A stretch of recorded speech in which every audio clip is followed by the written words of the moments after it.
El silencio en la antigua casa de campo solía ser reconfortante, un recordatorio de tiempos más simples y pacíficos. Pero para Alejandro, ese silencio se sentía opresivo, como si el aire mismo estuviera esperando a que sucediera algo irreversible. Había pasado más de 5 años desde que la última vez había cruzado esa puerta de roble. 5 años de construir un imperio financiero en la ciudad, de amasar una fortuna que la mayoría de la gente ni siquiera puede imaginar. Y todo ese tiempo, su madre había permanecido aquí, aislada del mundo vertiginoso que él ahora dominaba. Alejandro no era el mismo joven que se había ido con una mochila llena de sueños y bolsillos vacíos. Ahora vestía trajes hechos a medida que costaban más que el coche de una persona promedio. Conducía coches que rompían barreras del sonido y su nombre aparecía en revistas que la gente solo hojeaba en las peluquerías de lujo. Sin embargo, el dinero no había comprado la paz que esperaba encontrar al regresar, y menos en ese día lluvioso de martes cuando decidió, casi por impulso, tomar la carretera hacia el norte sin avisar a nadie.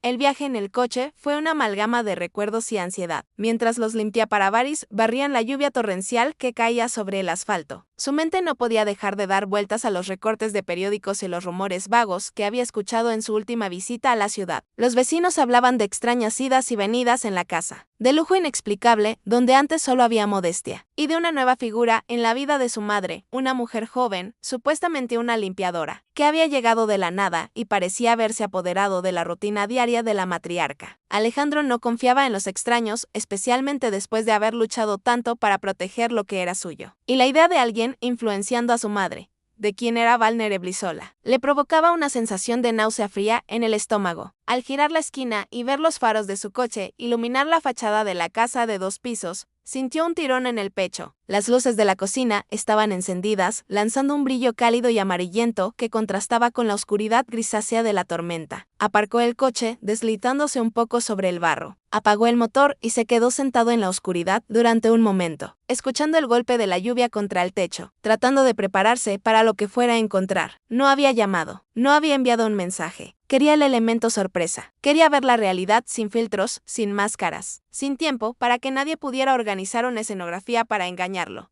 Bajó del coche, abrió el paraguas y caminó hacia la puerta trasera, la que daba directo al jardín y a la cocina. Sus zapatos de cuero, lustrados y costosos, se hundieron en el césped empapado, pero él apenas lo notó. Su corazón latía con un ritmo fuerte y acelerado. No por la emoción de reencontrarse, sino por la instintiva sospecha del cazador que detecta algo equivocado en su territorio. Al acercarse a la ventana, que estaba cubierta por cortinas de encaje que dejaban pasar sombras difusas, se detuvo. Podía escuchar voces. No eran gritos, ni siquiera una discusión acalorada, pero el tono era extraño, susurrado, urgente. Alejandro se acercó un poco más, desafiando la lluvia que le mojaba la espalda, y esquivó ligeramente la cortina para echar un vistazo al interior. Lo que vio en ese preciso momento congeló su sangre y, al mismo tiempo, encendió una furia roja y cegadora detrás de sus ojos. No esperaba una escena doméstica tranquila, ni a su madre sentada tejiendo mientras esperaba su llegada. Lo que vio defió toda lógica, toda razón y todo lo que sabía sobre la vida humilde que su madre había llevado durante décadas allí. En la pequeña cocina de mesa de formaica y suelos de linóleo desgastado, estaba su madre, esa mujer que había economizado cada céntimo durante su vida, que había remendado calcetines y reciclado envases. Sentada con la espalda recta, vestida con su suéter amarillo favorito, el mismo que llevaba en las fotos de antaño. Pero no estaba sola. Frente a ella, en el otro lado de la mesa, estaba la mujer a la que los vecinos llamaban la limpiadora, vestida con su uniforme azul de trabajo que parecía demasiado nuevo, demasiado limpio para alguien que pasaba el día fregando suelos. Y entre ellas, sobre la mesa de madera que Alejandro recordaba haber usado para hacer sus tareas de la escuela,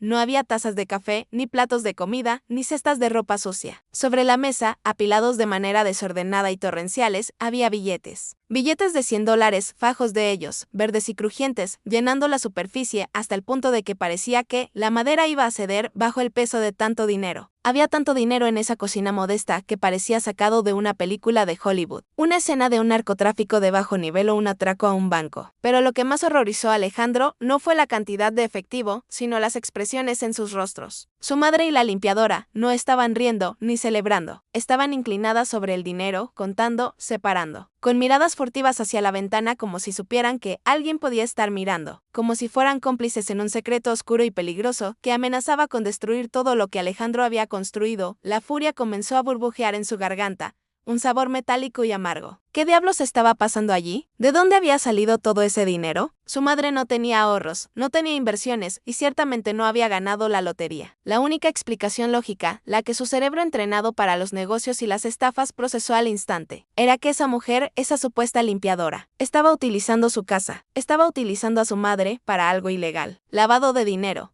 estafa, algo que podía llevar a su madre a la cárcel por el resto de sus días. Alejandro no pudo contenerse más.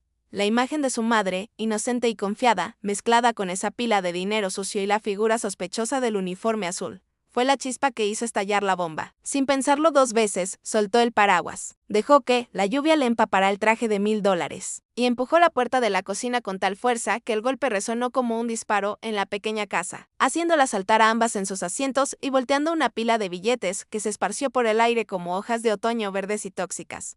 El estruendo de la puerta, golpeando la pared, reverberó en la pequeña cocina, un sonido bruto que pareció detener el tiempo mismo. Durante una fracción de segundo, nadie se movió. La única cosa en movimiento era el dinero, los billetes de $100 aterrizando suavemente sobre el suelo de linóleo, deslizándose bajo la nevera y posándose en los zapatos de la mujer del uniforme azul. La madre de Alejandro se llevó las manos al pecho, su rostro, que moments antes estaba concentrado y serio, ahora se transformaba en una máscara de terror absoluto y confusión. Sus ojos se encontraron con los de su hijo, y en ellos vio una ira que nunca antes había visto en él, una furia oscura y venenosa que la hizo temblar en su silla. A su lado, la limpiadora se levantó de un salto, su silla cayendo hacia atrás con un estrépito, y se quedó paralizada, con las manos abiertas y los ojos muy abiertos, atrapada en el acto, expuesta bajo la luz cruda del techo.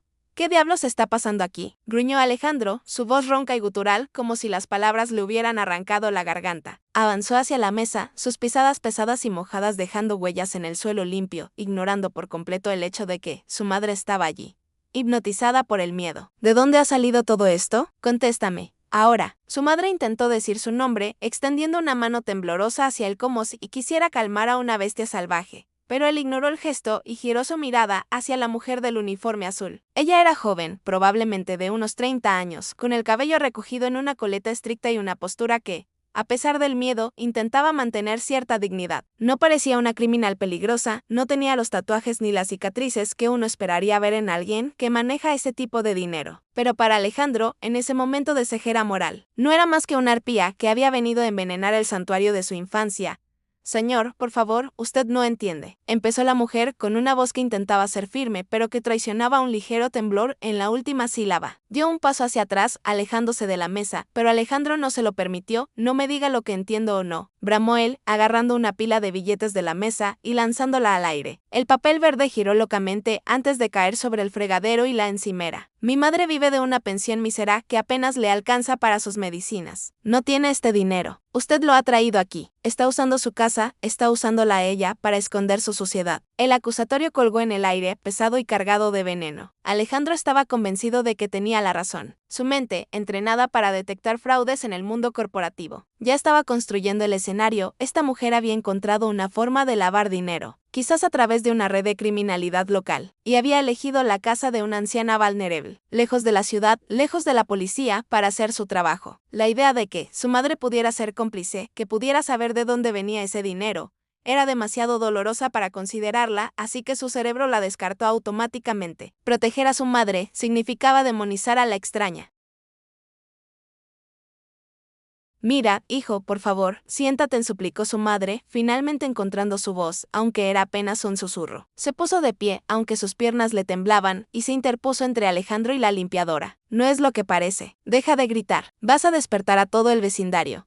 El vecindario es lo menos que me importa ahora mismo, replicó Alejandro, mirando a su madre con decepción, como si ella también hubiera fallado. ¿Cómo pudiste dejar esto entrar, mamá? ¿Cómo pudiste dejar que esta persona te metiera en este lío? Si la policía entra aquí y ve esto, irás a la cárcel. ¿Te das cuenta? Cárcel. La palabra cárcel impactó con más fuerza que cualquier grito. La palidez de la madre se acentuó aún más, y la limpiadora dio un paso adelante, ya no con miedo, sino con una chispa de desafío en sus ojos. Su madre no va a ir a ningún sitio, dijo la mujer con una calma sorprendente, recogiéndose el uniforme y enderezando la espalda. Y esto no es lavado de dinero, ni drogas, ni nada de lo que tu imaginación enferma está pensando. Esto pertenece a su madre. Es suyo. Alejandro soltó una carcajada seca y cínica, un sonido que no tenía ninguna gracia. Se acercó a la mujer, invadiendo su espacio personal, intentando intimidarla con su altura y su estatus. ¿Mío? ¿Mi madre? Señaló hacia la cocina vieja y desgastada. Mírala a tu alrededor. Esta mujer no ha tenido un par de zapatos nuevos en 3 años. ¿De dónde crees que sacó $500,000 en efectivo de la venta de pasteles? No me tomes por tonto. Dime de dónde vino o llamo a la policía yo mismo ahora mismo. Sacó su teléfono del bolsillo, su dedo temblando sobre la pantalla. No llames a la policía, gritó su madre, agarrándole la muñeca con una fuerza inesperada, casi desesperada. Por el amor de Dios, Alejandro, escúchame. No sabemos de dónde vino, pero es real, es nuestro. Está pasando. Alejandro se detuvo, confundido por la desesperación en su voz. Miró el teléfono, luego a su madre, y finalmente a la pila de dinero en la mesa. No sabemos de dónde vino. La frase reverberó en su mente. ¿Qué quería decir con eso? ¿Que el dinero había aparecido de la nada? ¿Que había caído del cielo? La situación, que ya era surrealista, estaba dando un giro hacia algo mucho más extraño, algo que escapaba a su lógica de negocios y su comprensión de la realidad. La mujer del uniforme azul miró a la madre y hubo un intercambio de miradas. Una comunicación silenciosa y profunda que Alejandro no pudo descifrar, un secreto compartido que lo excluía a él, a pesar de ser su hijo y el dueño de todo lo que les rodeaba. Siéntate, dijo la limpiadora, señalando la silla vacía con una autoridad que desafiaba la de él. Te vamos a contar la historia, pero si llamas a la policía, tu madre nunca verá ni un centavo de esto. Y créeme, la necesitará más de lo que crees. La lluvia golpeaba con más fuerza contra los cristales, como si intentara entrar a la fuerza para ser testigo de la confesión que estaba a punto de ocurrir. Alejandro, con el rostro todavía rojo por la ira y el cabello empapado pegado a su frente, se dejó caer pesadamente en la silla de madera que su madre le indicaba. El crujido de la silla pareció anunciar el peso de la situación. Soltó el teléfono sobre la mesa, justo al lado de una pila de billetes, y cruzó los brazos, adoptando una postura defensiva. No creía una sola palabra de lo que esas mujeres estaban insinuando. En su mente, todavía estaba procesando la posibilidad de que su madre, la mujer más honesta y pura que conocía, pudiera estar involucrada en algo tan turbio. Sin embargo, la seriedad en los ojos de la mujer del uniforme azul, esa calma inquebrantable que había mostrado ante su amenaza de llamar a la policía, lo desconcertaba. No tenía la actitud de una criminal atrapada. Tenía la actitud de alguien que sabe un secreto valioso. Mi nombre es Elena, comenzó la mujer, rompiendo el silencio. Se recostó contra el fregadero, cruzando los brazos, pero sin apartar la mirada de Alejandro. Llevo trabajando para su madre desde hace 6 meses. Soy limpiadora, sí, pero también estudié arqueología antes de que la vida me empujara a tomar cualquier trabajo disponible. Tengo un ojo para los detalles, para las cosas que no encajan en su lugar. Alejandro frunció el ceño, impaciente. ¿Qué tiene eso que ver con la fortuna de la mafia que tienes encima de la mesa? Todo, respondió Elena con calma. Hace una semana, su madre me pidió que limpiara la despensa del sótano. Es un lugar húmedo, oscuro, donde nadie ha entrado en años. Dicen que el olor a humedad es imposible de quitar. Pero mientras fregaba las estanterías de madera, noté algo extraño. La madera del fondo, justo detrás de los viejos frascos de conservas que nadie se come, sonaba hueca. No era el sonido sólido de la pared que había detrás. Era un eco. De Alejandro miró a su madre. Ella tenía la cabeza baja, mirando sus propias manos entrelazadas sobre la mesa, como si estuviera rezando en silencio. Era una puerta falsa, continuó Elena. Un panel escondido que había sido diseñado con maestría para confundirse con la estantería. Su madre. Bueno, ella no tenía la fuerza para abrirlo, así que lo hicimos juntas. ¿Y lo que encontramos ahí dentro? Elena hizo una pausa dramática, señalando la mesa con la barbilla. No era solo dinero. Había cajas metalizadas selladas, documentos con fechas de hace 30 años y una carta dirigida a ti, a mí. La voz de Alejandro perdió su agresividad, reemplazada por una incredulidad total. Se miró al pecho como si esperara encontrar una carta allí mismo. Eso es imposible. Mi padre era un contador de una fábrica de zapatos. Vivíamos paycheck a paycheck. Nunca hubo dinero. Crecimos pasando frío en invierno porque no podíamos pagar la calefacción completa. ¿Me estás diciendo que todo ese tiempo hubo un escondite lleno de millones detrás de unas conservas de tomate? Tu padre no era un contador, Alejandro. Su voz sonó suave, pero cada palabra cortó el aire como un cuchillo. Su madre levantó la vista por primera vez desde que él había entrado, y sus ojos estaban llenos de lágrimas, pero no de tristeza, sino de una culpa acumulada durante décadas. O al menos, no solo eso. Él trabajaba para la fábrica, sí, pero eso era su tapadera. Él manejaba los libros para otra gente peligrosa, y cobraba muy bien por hacerlo. También que no sabía qué hacer con tanto dinero. Alejandro se quedó boquiabierto. El mundo que creía conocer, la narrativa de pobre pero honesto en la que había basado su éxito, su lucha por salir de la pobreza, se estaba desmoronando. ¿Por qué?, preguntó Alejandro, su voz apenas un susurro. ¿Por qué no lo gastamos? ¿Por qué pasamos hambre si tenías esto? Golpeó la mesa con el puño, haciendo saltar unos billetes. Porque no era nuestro dinero de verdad, intervino Elena, explicando lo que la madre no podía articular. Según la carta que encontramos, tu padre robó este dinero de sus jefes el día que decidió dejar el negocio. Se lo llevó para protegerlo, para usarlo como seguro. Pero después de que él murió, tu madre tenía demasiado miedo para tocarlo. Los hombres a los que se lo robó no son gente a la que se le puede devolver el dinero sin consecuencias. Ella hizo un trato consigo misma, esconderlo, olvidarlo y vivir una vida limpia, aunque fuera pobre, para mantenerte a salvo. El silencio regresó a la cocina, pero esta vez no era opresivo, sino asombroso. Alejandro miró el dinero de nuevo. Ya no veía los billetes de una estafa o de un crimen reciente. Veía el testamento de un padre que había sacrificado la comodidad de su familia por seguridad, o tal vez el fruto de un robo audaz que había acechado en las sombras de su infancia. La ira se desvaneció, reemplazada por un vértigo abrumador. No solo era rico, era el hijo de un ladrón de alto nivel, y ahora ese dinero sucio y antiguo estaba sobre su mesa, esperando que decidiera qué hacer con él. Pero entonces, algo más llamó su atención. Entre las pilas de dinero, vio un sobre amarillento, cerrado con lacre rojo, con su nombre escrito a mano con una tinta que se estaba desvaneciendo. La carta, dijo Elena, asintiendo con la cabeza. Tu padre la escribió la noche antes de morir. Dicen que en ella explica no solo de dónde vino el dinero, sino a quién pertenece realmente y por qué nunca debió ser tocado hasta ahora.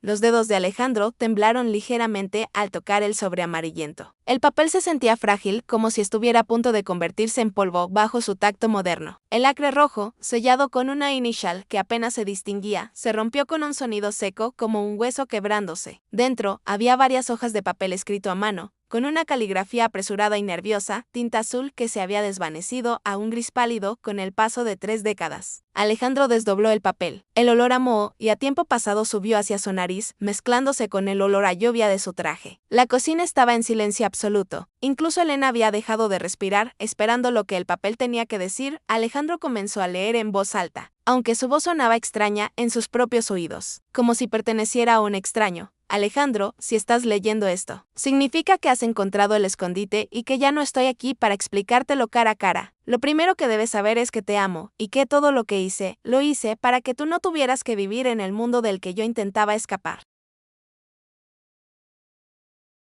Alejandro hizo una pausa, tragando saliva. Su madre sollozó suavemente desde su silla, cubriéndose la boca con la mano.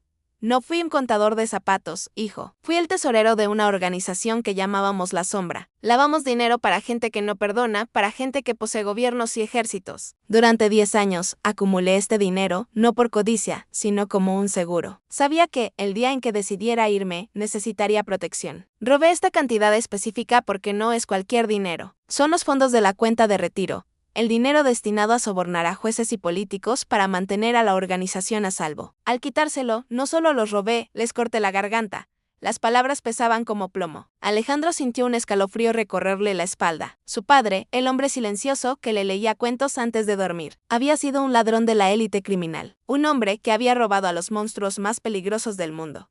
Este dinero está maldito, Alejandro. No es libertad, es una cadena. Si lo gastas, te rastrearán. Si lo depositas en un banco, te encontrarán en minutos. Lo escondí aquí, bajo la nariz de todos, porque es el último lugar donde ellos buscarían. Pero hay algo más que debes saber, algo que me aterra incluso ahora que estoy escribiendo esto. Alejandro bajó la vista al final de la carta, donde la caligrafía se volvía más desordenada, más urgente, como si su padre hubiera estado escribiendo mientras miraba por encima del hombro, esperando que la puerta se derribara.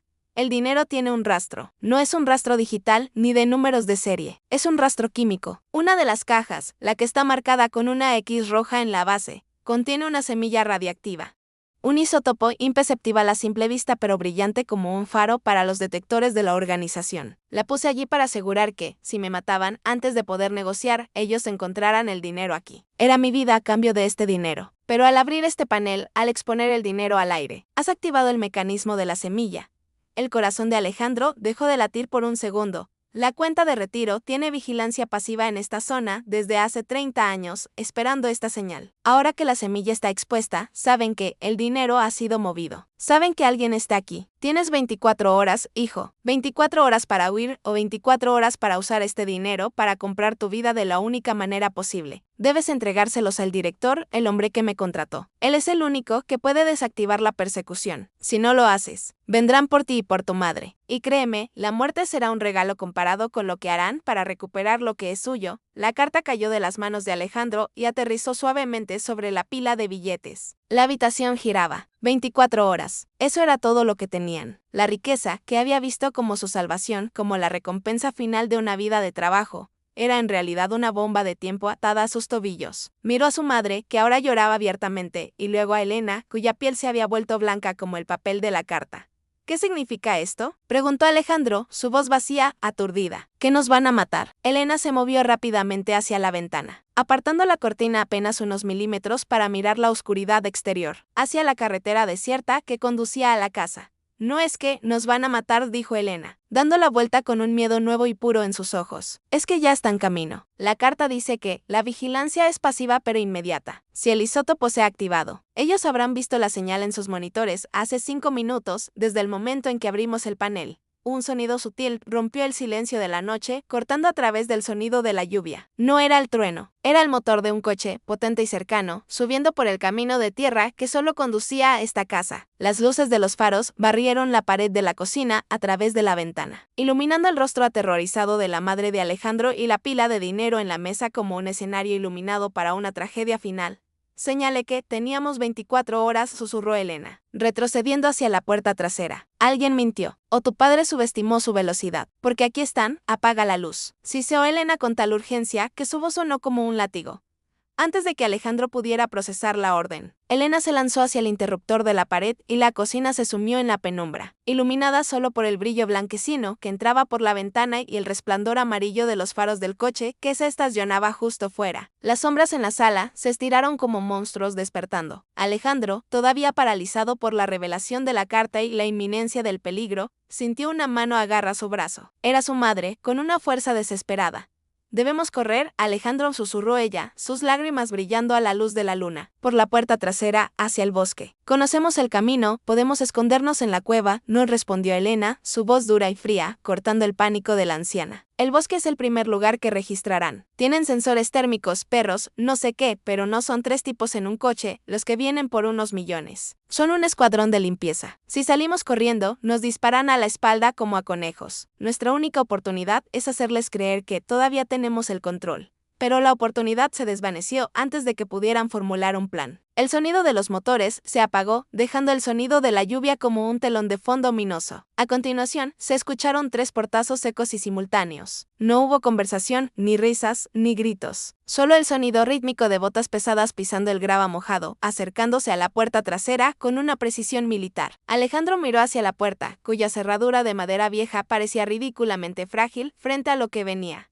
Alejandro, Andenis Eteival, gritó Elena, empujándolo hacia abajo. Alejandro cayó de rodillas, arrastrando a su madre con él, mientras ambos se escondían bajo la pesada mesa de roble, justo al lado de las pilas de dinero. Las fajas de billetes les rozaban las mejillas, una ironía cruel. Estaban sentados sobre una fortuna que podía comprarles una vida entera, pero que en ese momento solo servía para marcar sus tumbas. Elena se quedó de pie junto al fregadero, en las sombras, con un cuchillo de cocina grande en la mano. Su cuerpo tenso, listo para luchar aunque supiera que era inútil. Llegaron a la puerta. No hubo golpe. No hubo ¿hay alguien? Simplemente, la cerradura se dio con un chasquido metálico seco y preciso, como si la llave hubiera estado esperando ser utilizada durante 30 años. La puerta se abrió lentamente y el aire frío y húmedo de la noche invadió la cocina, trayendo consigo el olor a lluvia y algo más. A tabaco frío y metal oxidado, 3 siluetas entraron en la casa. Vestían trajes oscuros, impermeables largos que ocultaban sus formas y llevaban sombreros que les cubrían los ojos. No parecían ladrones, parecían ejecutores. El hombre del frente, más alto que los otros y con una postura que irradiaba autoridad absoluta, se detuvo en el centro de la cocina. Se quitó lentamente los guantes de cuero, mirando a su alrededor con una calma aterradora. La luz de la luna reflejaba en sus ojos, y no había ira en ellos, solo un aburrimiento clínico, como si estuviera en una oficina, revisando papeles en lugar de estar en una casa invadida. Sabía que esto ocurriría eventualmente, dijo el hombre, su voz profunda y resonante, cortando el silencio. No hablaba a gritos, pero su voz llenó la habitación. El isótopo tiene una vida media corta, pero la señal es inequívoca. ¿Dónde está la caja con la X? Nadie respondió. Bajo la mesa, Alejandro contenía la respiración, su corazón golpeando contra sus costillas como un pájaro enjaulado. Su madre apretaba su mano con tanta fuerza que le dolía. El hombre del traje oscuro suspiró, un sonido de impaciencia leve. No jueguen a las escondidas, continuó, caminando lentamente hacia la mesa. Sus pisadas no hacían ruido. Su padre, el difunto señor Martínez, tenía un talento para el drama. Escondió el dinero aquí, pensando que nunca lo encontraríamos. Pero lo que no entendió es que el dinero no importa. Es la semilla lo que cuenta. Y ahora que está expuesta, esta casa ya no es un hogar. Es una zona de contaminación. Se detuvo frente a la mesa. Desde su escondite, Alejandro podía ver las botas negras y brillantes del hombre, apenas a centímetros de su nariz. El hombre se inclinó y con una mano enguantada golpeó suavemente la superficie de la madera, justo donde estaban escondidos. Puedo oler su miedo, hijo, dijo el hombre, dirigiéndose directamente a Alejandro. Huele a cobre y a sudor. Salgan. No tengo intención de ensuciarme las manos esta noche a menos que sea necesario. Solo queremos la caja. Y a la señora Martínez. Tiene una deuda pendiente con la sombra que su esposo no pudo pagar. De Elena se movió desde la penumbra, el cuchillo levantado, pero antes de que pudiera dar un paso, uno de los otros hombres se movió con una velocidad sobrenatural. Hubo un sonido sordo, un golpe seco, y Elena cayó al suelo, el cuchillo saliendo disparado de su mano, inconsciente antes de tocar el suelo de Elena. Gritó Alejandro, intentando salir de debajo de la mesa. Pero el hombre alto estaba esperando. Con una mano firme, agarró a Alejandro por el cuello de su camisa mojada y lo levantó como si fuera una muñeca de trapo, sacándolo de su escondite y dejándolo colgando en el aire, cara a cara, con sus ojos fríos y sin vida. Eso fue innecesario, dijo el hombre, mirando con desdén el cuerpo de Elena en el suelo, pero educativo. Ahora, dime, millonario, ¿prefieres entregarnos la caja y ver a tu madre vieja vivir sus últimos días en paz? ¿O hago que esto sea muy, muy doloroso para todos? La madre de Alejandro, al ver a su hijo en peligro, se arrastró desde debajo de la mesa, gritando y suplicando, agarrando la pierna del hombre del traje. Por favor, tómenme a mí, no le hagan nada. Es inocente. El hombre miró hacia abajo a la mujer arrodillada, y por primera vez, una sonrisa leve y cruel cruzó su rostro. Oh, lo sé que es inocente, señora Martínez, dijo el hombre, soltando a Alejandro, que cayó jadeando al suelo. Y eso es precisamente lo que lo hace perfecto. Porque no es a usted a quien queremos, es a él. El código de acceso para la cuenta maestra murió con su padre, pero su ADN es la llave de respaldo. ¿Y ahora, nos vas a acompañar? El hombre hizo una seña con la cabeza. Los otros dos hombres comenzaron a meter el dinero en bolsas negras con una eficiencia aterradora, sin decir una palabra. El líder miró su reloj. Tienen 3 minutos para recoger lo que necesiten. Vamos de viaje largo. Y si te pregunto dónde está la caja con la X una vez más, recuerda que la vida de tu madre cuesta menos que una de esas pilas de billetes. Alejandro se quedó de rodillas en el suelo, mojado, temblando, mirando a su madre llorar y a Elena inconsciente en el suelo. Se había convertido en millonario esa noche, solo para perderlo todo en cuestión de minutos. Pero entonces, recordó la carta. Su padre había dicho, úsalo para comprar tu vida de la única manera posible. Y supo, con una claridad repentina y aterradora, que no tenía intención de entregarse. Si iban a morir, no serían como corderos. El sonido de los billetes siendo arrancados de sus fajas y metidos bruscamente en las bolsas de lona era como el de un pájaro picoteando madera. Rápido y nervioso. Los dos sicarios trabajaban con la eficiencia de máquinas, sin mirar a nadie, enfocados únicamente en la misión de recuperar el activo. El líder, sin embargo, no se movió. Sus ojos fríos estaban clavados en Alejandro, observando cada uno de sus movimientos, analizando cada microexpresión de miedo en su rostro. Sabía que tenía 3 minutos, pero también sabía que el poder psicológico era más efectivo que el cronómetro. Alejandro sintió un calor extraño en sus manos. No era la adrenalina. Era el miedo físico, el sudor frío mezclándose con la lluvia de su ropa. Miró alrededor, desesperado por encontrar algo, cualquier cosa, que pudiera usar como arma. Su mirada cayó sobre la mesa, donde el caos de los billetes había dejado al descubierto el fondo de la caja de madera que Elena había traído del sótano. Allí, brillando tenguemente bajo la luz de la luna que entraba por la ventana, estaba la pequeña caja metálica con la X roja pintada a mano. El corazón de Alejandro dio un vuelco. La carta de su padre había dicho que esa caja contenía la semilla, el isótopo radiactivo. También había dicho que era peligrosa. Con un movimiento lento y calculado, Alejandro se acercó a la mesa. Uno de los sicarios levantó la vista, amenazante, pero el líder le hizo una señal con la mano para que lo dejara pasar. Alejandro extendió la mano y sus dedos se cerraron alrededor de la caja metálica. Era pesada, más pesada de lo que parecía, y estaba tibia al tacto, como si tuviera un motor interno o un corazón latiendo dentro. Esa es la que queremos, dijo el líder, dando un paso hacia él. Entrégala y sube al coche. Alejandro se giró, sosteniendo la caja contra su pecho. Miró a su madre, que estaba temblando en la esquina, y luego a Elena, que comenzaba a moverse levemente en el suelo, gimiendo por el golpe en la cabeza. La rabia que había sentido al principio, la ira de que hubieran invadido su hogar, se transformó en una determinación fría y desesperada. No iba a morir esa noche. No iba a dejar que llevaran a su madre. Mi padre dijo algo importante en la carta, dijo Alejandro, su voz temblando ligeramente, pero ganando volumen. Dijo que esta caja no es solo un localizador. Es un seguro. El líder frunció el ceño, impaciente. Dame la caja, muchacho. No soy hombre de adivinanzas. Dijo que, si se abría sin la clave correcta o si se dañaba, el mecanismo de seguridad liberaría el isótopo, continuó Alejandro, inventando a medias, desenterrando recuerdos de películas de acción que había visto y mezclándolos con el miedo real que sentía por el calor de la caja en sus manos. Dijo que la radiación mataría a cualquiera en un radio de 10 metros en segundos. ¿Estás dispuesto a arriesgarte, caballero? Porque yo ya estoy muerto de todos modos, según tú. Pero tus hombres, y tú, estáis de pie justo aquí. El silencio que siguió fue absoluto. Los dos sicarios dejaron de meter dinero en las bolsas y miraron a su líder y luego a la caja que Alejandro sostenía. La duda sembrada por Alejandro floreció en el ambiente. El líder sonrió, pero fue una sonrisa forzada, sin alcanzar sus ojos. Estás mintiendo, dijo el hombre, pero dio un paso atrás instintivamente. Esa caja es de plomo blindado. Nada sale de ella a menos que se use la herramienta adecuada. ¿Estás seguro?, preguntó Alejandro, y con un movimiento rápido, puso el dedo en la bisagra de la caja como si fuera a abrirla. ¿Quieres probar suerte? Porque si me matan ahora, mis dedos se contraerán y se abrirá. El miedo en la habitación se volvió tangible. El líder levantó una mano para detener a sus hombres, que apuntaban sus armas con dedos temblorosos. En ese preciso instante de distracción, cuando la atención de todos estaba en la caja radiactiva, Elena, que había estado fingiendo estar inconsciente, se movió. Con un grito gutural, barrió las piernas del sicario más cercano, haciéndolo caer de espaldas, y le arrojó un puñado de sal que había encontrado en el suelo al lado de la mesa donde se había caído a los ojos del líder ahora, Alejandro. Gritó ella. Alejandro no lo pensó dos veces. Agarró a su madre por el brazo, tirando de ella con fuerza hacia la puerta del sótano que estaba justo detrás de ellos. Al sótano. La puerta falsa. El líder, frotándose los ojos y gritando órdenes de maldición, intentó agarrar a Alejandro, pero este le golpeó la cara con la pesada caja metálica. El impacto fue sordo y el hombre cayó de rodillas, aturdido. Alejandro empujó a su madre por la escalera de madera hacia abajo,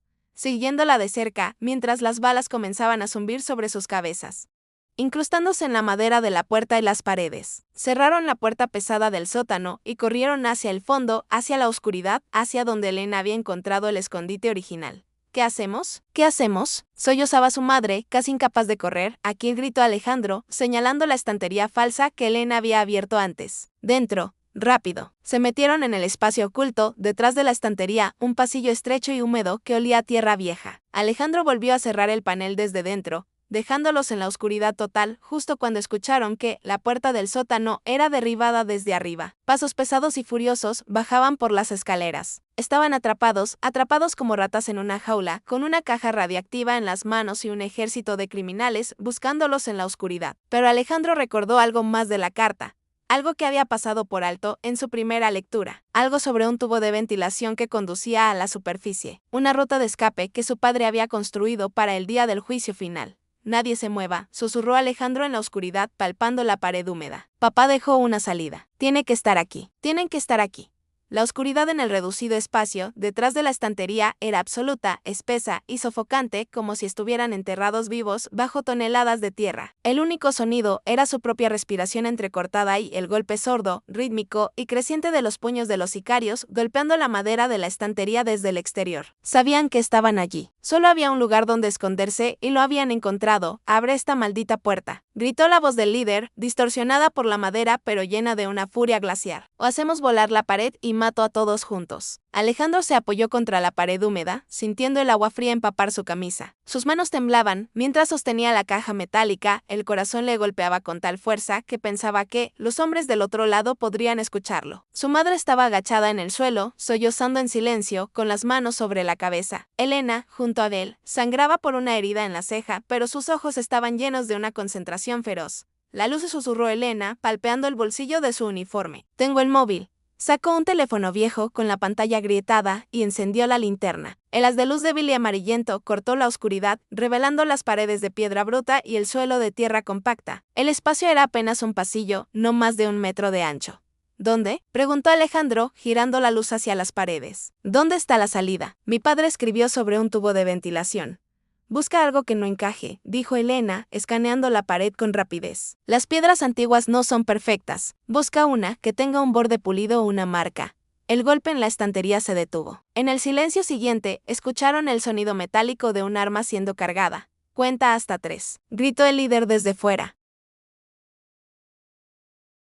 Alejandro barría la luz frenéticamente. Nada. Solo piedra, musgo y humedad. El pánico comenzaba a nublar su visión. Si no encontraban la salida en 3 segundos, serían fusilados como perros rabiosos. Cayó de rodillas, desesperado, y la luz pasó sobre el suelo, justo donde el suelo se encontraba con la pared. Allí, oculto bajo una capa de suciedad acumulada durante décadas, había un anillo de hierro oxidado incrustado en una losa de piedra.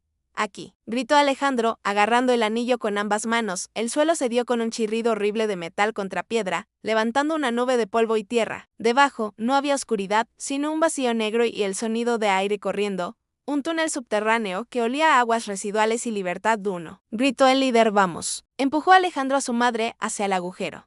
Baja. La anciana, movida por el instinto de supervivencia, se deslizó por la abertura, desapareciendo en la oscuridad. 2. Elena saltó después de ella. Alejandro miró hacia atrás, hacia la caja metálica. No podía dejarla atrás, pero era demasiado pesada para bajarla con una mano. Con un grito de esfuerzo, la empujó por el agujero primero, escuchándola caer con un chapotazo en el agua abajo. 3. El sonido de un disparo resonó en el espacio cerrado, y la madera de la estantería estalló en astillas justo encima de la cabeza de Alejandro. Una bala le rozó el hombro, quemando la piel como un cigarro. Cayó hacia adelante, rodando por el borde de piedra, justo cuando una segunda bala golpeaba el suelo, donde habían estado sus pies segundos antes. Aterrizó de bruces en el suelo barroso del túnel. El aire expulsado de sus pulmones arriba vio un haz de luz brillar a través del agujero y la cara furiosa del líder asomándose. Ahí están. Bajad. Los quiero vivos. Alejandro se puso de pie, sintiendo un dolor agudo en el hombro, y corrió hacia donde estaban su madre y Elena. El túnel era bajo, húmedo y lleno de raíces que colgaban como dedos muertos, pero era una salida. «Corred», gritó Alejandro. «No os detengáis». Corrieron en la penumbra, resbalando sobre el lodo, tropezando con raíces ocultas. Podían oír a los hombres detrás de ellos, gritando órdenes, y luego el sonido de cuerpos pesados cayendo al túnel. La persecución había comenzado en serio. El túnel parecía no tener fin, una garganta de piedra que conducía al centro de la tierra. Pero entonces, Elena, que iba adelante, se detuvo bruscamente.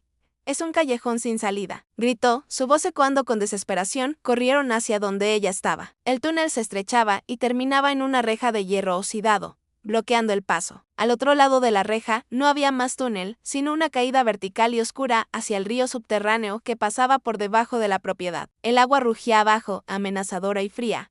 «Estamos atrapados», sollozó su madre. Aferrándose a la chaqueta de Alejandro, los pasos de los sicarios se acercaban, cada vez más fuertes, acompañados por el sonido de linternas militares barriendo las paredes del túnel. Alejandro miró la caja metálica en el suelo, luego la reja y finalmente el río negro abajo. Su padre había planeado esto como una ruta de escape, no como una tumba. Había una lógica aquí. Miró hacia arriba, hacia el techo del túnel, justo antes de la reja. «La caja», gritó Alejandro. «Dame la caja». Agarró la caja pesada y notó algo en la parte superior, cerca de la manija. Un pequeño mecanismo de relojería incrustado en el metal, la carta. La carta decía que la caja era un seguro, murmuró Alejandro. Sus dedos trabajaban frenéticamente en el mecanismo. Dijo que, si se usaba la clave correcta, abriría el camino. La fecha de nacimiento de mi madre. Introdujo los números. 5 a 4 a 8. Clic.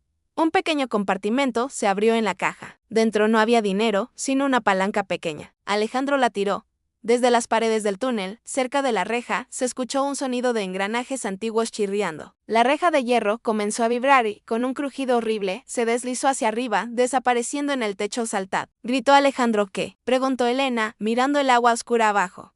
Es la única salida. Salta. Los faros de los sicarios aparecieron en la curva del túnel, iluminando a los tres fugitivos contra el borde del abismo. Fuego. Gritó el líder. Las balas comenzaron a rebotar en las paredes de piedra alrededor de ellos. Sin tiempo para pensar, Alejandro empujó a Elena y a su madre por el borde. Sus gritos se perdieron en el rugido del río al caer. Alejandro tomó la caja, respiró hondo y saltó hacia la oscuridad. Justo cuando una bala le rozaba la pierna, cayendo hacia el frío abrazo del agua negra y la corriente furiosa. El impacto contra el agua helada fue como golpear una pared de cemento. El frío penetró en la piel de Alejandro como agujas infinitas, robándole el aliento y anestesiando instantáneamente el dolor de las heridas de bala en su hombro y pierna. Durante unos segundos eternos, no hubo ni arriba ni abajo, solo el caos burbujeante y oscuro de la corriente subterránea, un remolino que giraba como una lavadora gigante intentando triturarlos. Alejandro sintió la caja metálica resbalar de sus manos y, con un acto de pánico puro, se lanzó hacia la profundidad negra, adivinando su posición por el peso. Sus dedos se cerraron alrededor del asa, justo cuando el río lo escupió a la superficie. La noche estaba oscura, pero el cielo estaba abierto. Habían salido del túnel subterráneo y ahora estaban flotando en un afluente rápido y salvaje que corría junto a la carretera principal, a kilómetros de la casa. La lluvia caía con fuerza, mezclándose con el agua del río, haciéndolo casi imposible ver nada más que las sombras de los árboles pasando a gran velocidad. Mamá, gritó Alejandro, tosiendo agua, tratando de mantener la caja a flote con una mano y nadar con la otra. Elena, aquí y allá, vio manos agitándose en la oscuridad. Elena estaba a unos metros río abajo, luchando valientemente contra la corriente, dirigiéndose hacia la orilla embarrada. Más lejos, una figura más pequeña y frágil se aferraba a una rama baja que sobresalía del agua. Su madre, Alejandro, pataleó con toda la fuerza que le quedaba, sus músculos gritando de agotamiento hasta que sus pies tocaron el lodo resbaladizo del banco. Se arrastró fuera del agua, arrastrando la caja pesada como un ancla, y se dirigió hacia donde estaba su madre. Estoy aquí, jadeó, ayudándola a soltar la rama. Estaba pálida, temblando violentamente y con los labios azules por el shock hipotérmico. Elena apareció por detrás, arrastrándose por el barro, y se derrumbó junto a ellos, tosiendo y vomitando agua del río. Permanecieron así durante minutos, tres figuras empapadas y quebrantadas tumbadas en el lodo, bajo la lluvia torrencial. Demasiado exhaustos para hablar, demasiado aliviados para llorar. Arriba, en la colina lejana donde estaba la casa, vieron un resplandor anaranjado iluminar las nubes bajas. No era un rayo, era fuego. Creo que la casa se ha ido, dijo Elena con una voz ronca, mirando el resplandor. Probablemente la han quemado para cubrir sus huellas. O quizás, una de las balas alcanzó el gas de la cocina. Alejandro miró el fuego, sintiendo una punzada en el pecho. Su infancia, sus recuerdos, el hogar de su madre. Todo se estaba consumiendo en llamas. Pero entonces miró la caja a su lado. Ese fuego era la prueba de que los hombres de la sombra no se detendrían. Si los hubieran encontrado en el río, estarían muertos.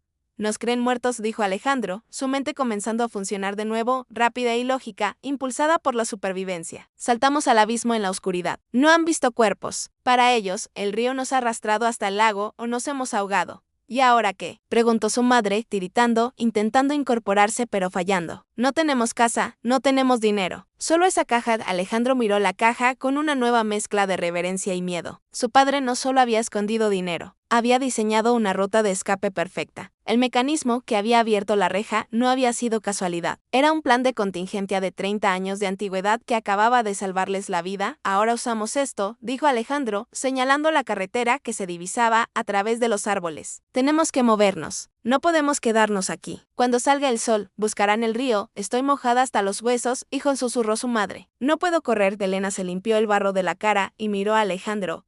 Hay un motel barato a unos 3 kilómetros de aquí, cerca de la carretera vieja. Lo usan los camioneros. No hacen preguntas. Podemos ir allí, secarnos y luego. Bueno, luego abrimos esto y decidimos qué hacemos con la clave que tu padre nos dejó. Alejandro asintió. Se puso de pie, a pesar del dolor pulsante en su pierna, y levantó la caja. Pesaba 1 tonelada, pero era su única ventaja. Vamos, dijo, extendiendo una mano a su madre. Ya no somos la familia que vivía en la colina. Somos fantasmas. Y los fantasmas no dejan rastros. Comenzaron a caminar hacia la carretera, alejándose del resplandor del incendio que consumía su pasado. sumergiéndose en la oscuridad y la lluvia de su nuevo y peligroso futuro. Pero mientras caminaban, Alejandro notó algo en el fondo de la caja, cerca del cierre, que no había visto antes. Un pequeño número grabado con láser, casi invisible bajo la luz de la luna. 2 de marzo, su corazón se hundió. No había una caja, había 3. Y tenían la que probablemente contenía el isótopo, pero no el dinero. La verdadera fortuna y el verdadero poder todavía estaba perdida. El caminar bajo la tormenta pareció durar una eternidad. Cada paso era una batalla contra el barro que intentaba tragar sus zapatos y el viento que cortaba sus ropas empapadas como cuchillos. Finalmente, a lo lejos, entre los árboles desnudos, apareció el resplandor de un neón parpadeante y roto. Motel El Paraíso. El nombre era una broma de mal gusto. El lugar era una hilera de cabañas de madera podrida y asbesto, con coches oxidados estacionados frente a cada puerta. Pero para Alejandro, en ese momento, pareció el hotel más lujoso del mundo. Entraron en la recepción, goteando agua y lodo. El recepcionista, un hombre obeso con una camiseta manchada de grasa y ojos entrecerrados, apenas levantó la vista de su pequeña televisión portátil, donde pasaban una película de lucha libre. Una habitación, dijo Alejandro, poniendo un billete mojado de $100 sobre el mostrador. El hombre miró el billete, luego miró las ropas de lujo destrozadas de Alejandro, a la anciana temblando y a la mujer con el uniforme de limpieza ensangrentado. No preguntó nada, simplemente tomó el billete, les lanzó una llave de metal pesada y señaló la puerta número 4, café por la mañana. No molesten. La habitación olía a humo de cigarrillo antiguo y desinfectante barato. Había 2 camas con colchas de ácido estampado, una alfombra manchada y una cortina de ducha de plástico amarillenta. Elena cerró las cortinas de la ventana y se aseguró de que la puerta estuviera trabada con la cadena de seguridad. Nadie nos seguirá aquí, dijo Elena, mojando una toalla pequeña en el lavamanos para limpiar la herida en la cabeza de Alejandro. Los camioneros vienen y van toda la noche. Un coche negro brillante llamaría mucho la atención. Alejandro se sentó en el borde de la cama, con la caja metálica 2 de marzo sobre sus rodillas. El adormecimiento del frío estaba desapareciendo, reemplazado por un dolor punzante en sus heridas y una tensión eléctrica en sus nervios. No estamos a salvo, dijo Alejandro, mirando la caja. Esto es solo una parte. Mi padre dividió el tesoro en 3, ¿por qué?, preguntó su madre, envolviéndose en una manta áspera que había encontrado en el armario, sus dientes todavía chocando. Por seguridad, respondió Alejandro. Si robaban una parte, no robaban todo. Y si encontraban una, no podían acceder a las otras sin las claves. Pero esto cambia todo. Tenemos la caja número 2. La carta decía que esta contenía el isótopo, el seguro. Significa que el dinero real, la fortuna, probablemente está en la caja número 1. ¿Y la número 3? Preguntó Elena, aplicando alcohol en la herida del hombro de Alejandro, haciéndole gritar entre dientes. La número 3. Alejandro frunció el ceño, tratando de recordar cada palabra de la carta de su padre. Mi padre escribió, la primera es el principio, la segunda es la protección, la tercera es la llave. Necesitamos la caja 3 para abrir la caja 1 de forma segura. Sin ella, el dinero podría quedar inaccesible o explotar. De repente, el televisor pequeño sobre el armario, que había quedado encendido con el volumen bajo, interrumpió su programación para una noticia de última hora. Una reportera, con un paraguas being the fate beast a wind, estaba de frente a la casa en llamas. Ahora solo un esqueleto humeante en la colina. Incendio de origen sospechoso en una residencia privada. Las autoridades han encontrado rastros de explosivos y suelen estar buscando a 3 personas de interés vinculadas a una organización criminal internacional. Se cree que los sospechosos están armados y son extremadamente peligrosos. Se pide a la población que tenga precaución. La cámara hizo un zoom en un coche patrulla y justo detrás de la línea de policía, Alejandro lo vio. El coche negro, el mismo coche que había estado en su casa, y el hombre alto, con el traje oscuro y el paraguas, hablando con la policía, mostrando una credencial. Son ellos, susurró Alejandro, palideciendo aún más si cabe. No solo son criminales, tienen conexión con la policía, están infiltrados. En ese momento, el silbido de los frenos de un coche fuerte resonó en el estacionamiento del motel justo fuera de su puerta. El sonido del motor era familiar, demasiado familiar. No era un camión, era el rugido suave de un V8 alemán. Alejandro apagó la televisión de golpe y levantó la caja. Apagad las luces. Sisea Elena golpeó el interruptor y la habitación cayó en la oscuridad. Los 3 se quedaron inmóviles, aguantando la respiración. Desde la ventana, a través de una grieta en las cortinas, vieron cortar las luces de un coche negro. 2 puertas se abrieron. ¿Cómo nos han encontrado tan rápido?, susurró Elena, horrorizada. Alejandro miró la caja en sus manos. El pequeño número grabado, 2 de marzo, la caja, dijo Alejandro con una realización aterradora. Mi padre dijo que la semilla radiactiva era un faro. Mientras tengamos esta caja abierta, ellos pueden vernos. No es un rastro pasivo, es un localizador activo. Fuera, escucharon los pasos acercándose a la puerta de la habitación número 4. Pisadas pesadas, deliberadas. No hubo golpe en la puerta. En su lugar, escucharon un sonido electrónico, como un teléfono siendo pirateado, y luego la cerradura electrónica de la tarjeta que el recepcionista no les había mencionado emitió un pitido agudo. La luz verde de la cerradura se encendió. La puerta se abrió lentamente, una sombra alargada recortándose contra la luz del neón del estacionamiento. Buenas noches, señor Martínez, dijo una voz suave y letal desde la oscuridad del pasillo. Tenemos una oferta que no podrás rechazar. La silueta en la puerta se recortó contra la luz del neón, revelando al hombre alto del traje oscuro. Now we've more menacing in the cramped space of the motel room. A sus espaldas, dos figuras más grandes y musculosas bloqueaban cualquier posibilidad de huida por el pasillo. No había puñaladas ni disparos precipitados. Solo la fría confianza de un predador que ha acorralado a su presa y sabe que no hay salida. El líder entró lentamente, cerrando la puerta suavemente detrás de él, un sonido que resonó como el cierre de un ataúd. Sabía que vendrías aquí, dijo el hombre, su voz suave, casi educada. Es el primer lugar que cualquier novato elegiría. Lejos de la ciudad, anónimo. Y obvio, Alejandro se puso de pie frente a su madre y Elena, protegiéndolas con su cuerpo, aunque sabía que, su físico magro y herido, no era ninguna barrera para esos hombres. Sostenía la caja 2 de marzo con ambas manos, sus nudillos blancos por la presión. ¿Qué quieren?, preguntó Alejandro, tratando de mantener su voz firme. Ya tienen la casa. Ya han quemado mi pasado. No queremos tu pasado, muchacho, respondió el líder, acercándose hasta estar a 1 metro de distancia. Queremos el futuro. Y esa caja contiene el único acceso a un sistema financiero que llevamos 3 décadas intentando craquear. Tu padre era un genio, pero también un egoísta. Nos dio la clave de acceso, pero escondió el núcleo. Y ese núcleo está en esa caja. El hombre señaló la caja con un movimiento sutil de la barbilla. Mírame a los ojos, Alejandro. No tenemos que hacerte daño. Mi organización es un negocio. Ofrecemos transacciones. Tú nos das la caja y yo te doy a ti y a tu madre un boleto de avión a cualquier lugar del mundo que no tenga extradición. Vivirán como reyes con lo que les sobre de la caja número 1.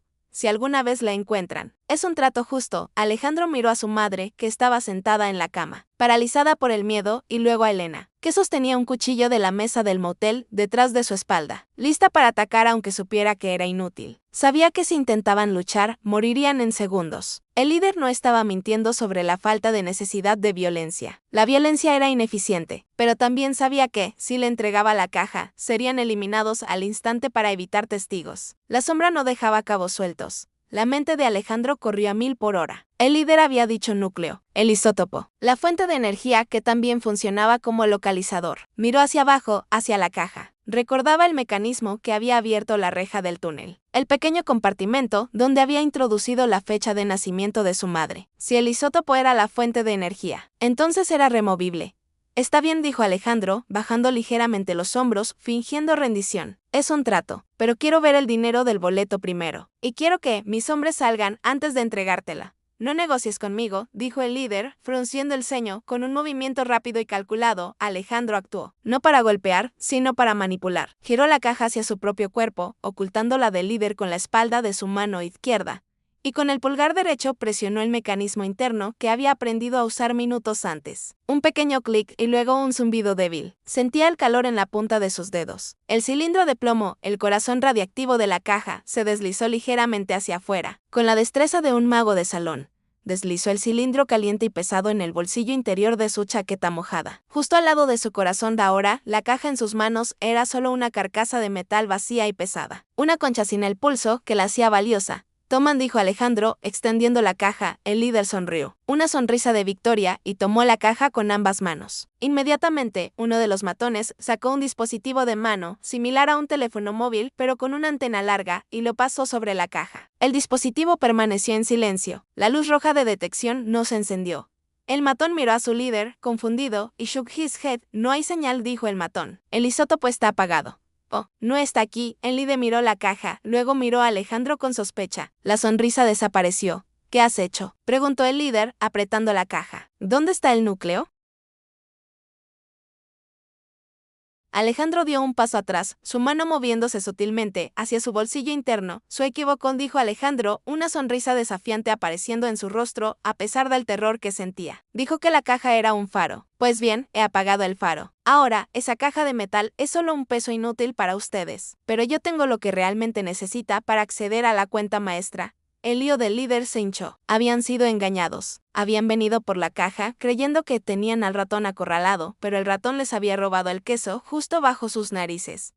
«¡Mátalo!», gritó el líder, arrojando la caja vacía al suelo con un golpe sordo. «Quiero ese cilindro». Pero antes de que los matones pudieran levantar sus armas, Alejandro gritó: «¡Elena, el extintor!». Elena, que había estado esperando la señal, agarró el extintor de polvo químico que estaba montado en la pared y lo lanzó con todas sus fuerzas hacia la ventana. El objeto pesado rompió el vidrio con un estruendo ensordecedor y cayó al estacionamiento afuera, activando la alarma de un coche cercano. El ruido fue ensordecedor en la pequeña habitación, rompiendo la concentración de los hombres por una fracción de segundo a la hora. Gritó Alejandro, empujando a su madre hacia la puerta del baño, que tenía una ventana pequeña hacia el campo abierto del líder. Disparó, pero la bala se incrustó en la puerta del baño justo cuando Alejandro cerraba el pestillo. El trío corrió hacia la pequeña ventana, trepando sobre el inodoro y lanzándose hacia el barro afuera, lejos del neón y hacia la oscuridad del campo, mientras los hombres del líder golpeaban la puerta del baño con la furia del infierno.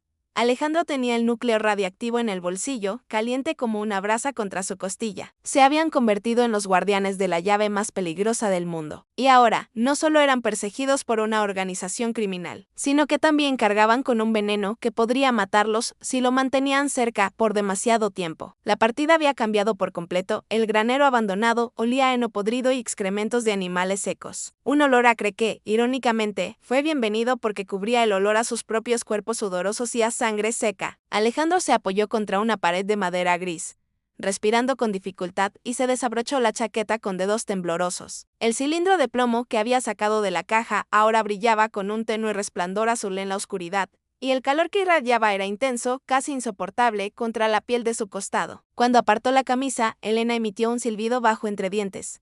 «Te está quemando», Alejandro, dijo ella, acercándose con un trapo húmedo que había encontrado en un barril. «La piel está roja y ampollada. Eso es radiación, o al menos calor intenso por la batería interna. No puedes tener eso pegado al cuerpo mucho más tiempo. Es lo único que nos mantiene con vida», replicó Alejandro, apartando el trapo y volviendo a colocarse el cilindro en el bolsillo. A pesar del dolor agudo que le provocó, mientras lo tenga, ellos no pueden acceder a los fondos. Y sin los fondos, la sombra es solo un grupo de matones sin sueldo. Su madre estaba sentada en un saco de arpillera, mirando al vacío, todavía en shock por la violencia que había presenciado. «¿Qué hacemos ahora?», preguntó ella, su voz apenas un susurro. «No tenemos coche, no tenemos dinero, y nos están cazando como animales». Alejandro cerró los ojos, tratando de pensar a través de la neblina del dolor y el agotamiento. Su mente volvió a la carta de su padre, a las palabras que había leído apresuradamente antes de que todo estallara. La primera es el principio, la segunda es la protección, la tercera es la llave. Tenían la número 2, la protección. Necesitaban la número 3, la llave, para abrir la número 1, donde estaba el dinero. Sin la llave, el dinero sería inaccesible o se autodestruiría. «La caja número 3», murmuró Alejandro. «Tenemos que encontrarla antes que ellos». «¿Pero dónde está?», preguntó Elena. «Si tu padre la escondió hace 30 años, podría estar en cualquier parte del mundo». Alejandro negó con la cabeza. Recordaba las visitas de su padre, los lugares extraños a los que lo llevaba cuando era niño, bajo la excusa de excursiones. No eran playas ni parques. Eran lugares de estructura, lugares de historia y de ingeniería. Recordó un día específico, cuando tenía 10 años, subiendo a la torre del reloj del centro de la ciudad. Su padre se había detenido frente al reloj mecánico gigante, poniendo la mano sobre la cara de latón, y le había dicho: «El tiempo es la única cosa que nadie puede robar, hijo, a menos que tengas la llave para detenerlo». «El reloj», dijo Alejandro, abriendo los ojos de golpe. «La torre del reloj del ayuntamiento, donde el tiempo se detuvo. Es una adivinanza que solía decirme». Elena lo miró con escepticismo. «¿Estás diciendo que la caja está en el ayuntamiento, en medio de la ciudad, rodeado de policía y civiles? Es un suicidio ir allí ahora, es lo último que esperarían», replicó Alejandro. «Creerán que huiremos del país hacia la frontera. Nunca imaginarán que volveremos al lugar más público de la ciudad». De repente, el cilindro en su bolsillo emitió un sonido agudo, un pitido electrónico que se repitió 3 veces. Alejandro miró hacia abajo. El resplandor azul parpadeaba, cambiando a un rojo intermitente. «¿Qué significa eso?», preguntó su madre, alarmada. Elena se acercó y miró el cilindro. Es un sistema de autodestrucción o de bloqueo remoto, dijo Elena con urgencia. El líder debe haber intentado acceder a la caja vacía y se dio cuenta de que falta el núcleo. Ahora están intentando bloquear el núcleo a distancia. Si esa luz se pone roja fija, el isótopo se sellará permanentemente y se volverá inútil para todos. O peor, podría detonar la carga de seguridad. ¿Cuánto tiempo tenemos?, preguntó Alejandro, sintiendo el pánico subirle por la garganta. Elena observó el parpadeo. A ese ritmo, quizás 2 horas, a lo sumo 3. Tenemos hasta el amanecer para insertar este cilindro en la caja número 3 y sincronizarlo con el sistema maestro. O todo esto, incluida la única ventaja que tenemos, se convertirá en ceniza radiactiva. Afuera, el sonido de un motor diésel pesado rompió el silencio de la noche. No era un coche de lujo, era un camión. Alejandro se asomó por una grieta en la madera del granero. Un camión de reparto de una empresa de mensajería se estaba acercando por el camino de tierra, probablemente tomando un atajo en la ruta nocturna. El conductor parecía cansado, bostezando al volante. Necesitamos ese camión, dijo Alejandro, volviéndose hacia Elena y su madre. No podemos ir a pie hasta la ciudad. Sería demasiado tarde. ¿Lo vamos a robar?, preguntó su madre, horrorizada. ¿Nos vamos a convertir en criminales de verdad?, mamá, dijo Alejandro, tocándose el costado dolorido. Somos sospechosos de terrorismo internacional, acusados de robar millones y perseguidos por una sociedad secreta. Robar un camión de mensajería es lo menos de nuestros problemas en este momento. El pitido del cilindro se aceleró como un corazón acelerándose hacia el ataque final. El tiempo se estaba agotando. Vamos, dijo Alejandro, tomando una barra de hierro oxidada del suelo. Esto va a ser rápido. El faro delantero del camión cegó a Alejandro momentáneamente cuando éste se plantó en medio del camino de tierra, agitando la barra de hierro por encima de su cabeza. El conductor, un hombre corpulento con barba de varios días, pataleó el freno con un sonido de chillido de neumáticos que despertó a los pájaros en los árboles cercanos. El enorme vehículo se balanceó peligrosamente antes de detenerse a escasos metros de las piernas de Alejandro. «Estás loco, imbécil», bramó el conductor, bajando de la cabina con una llave inglesa en la mano, furioso y medio dormido. «Te voy a matar». Pero no vio a Elena y a la madre de Alejandro salir de las sombras del granero. Con la adrenalina fluyendo, Elena se lanzó sobre el conductor desde atrás, mientras la madre, sorprendentemente ágil por el miedo, le arrojó un puñado de tierra a los ojos. El hombre gruñó y se debatió, pero Alejandro estaba encima de él en segundos, presionando la barra de hierro contra su garganta. «Lo siento», dijo Alejandro, jadeando. «Solo necesitamos el camión. No te haremos daño si te quedas quieto». Ataron al conductor con una cuerda que encontraron en la parte trasera del camión y lo dejaron en el suelo del granero, maldiciendo y amenazando. Elena subió a la cabina del conductor. Alejandro y su madre subieron al lado del pasajero. El motor diésel rugió al vida, un sonido poderoso que les dio una sensación de seguridad momentánea. «Vamos», gritó Alejandro, mirando el cilindro en su bolsillo, que ahora parpadeaba en rojo constante, emitiendo un zumbido alto y preocupante. «No tenemos tiempo». Elena pisó el acelerador y el camión salió del granero, saliendo al camino principal con un bamboleo violento. La ciudad estaba a 40 minutos de distancia, pero con el tráfico nocturno y la velocidad a la que tenían que ir parecía una eternidad. Dentro de la cabina, el olor a cuero viejo y tabaco era asfixiante. Alejandro se recostó en el asiento, apretando el cilindro caliente contra su cuerpo con una toalla doblada, intentando absorber el calor. Su piel sentía como si estuviera al sol, ardorosa y sensible. «Enciende la radio», dijo Alejandro, con la voz débil. «Quiero saber qué están diciendo sobre nosotros». Elena giró el dial. Las ondas de AM y FM estaban llenas de estática, pero finalmente encontraron una emisora de noticias locales. Repetimos.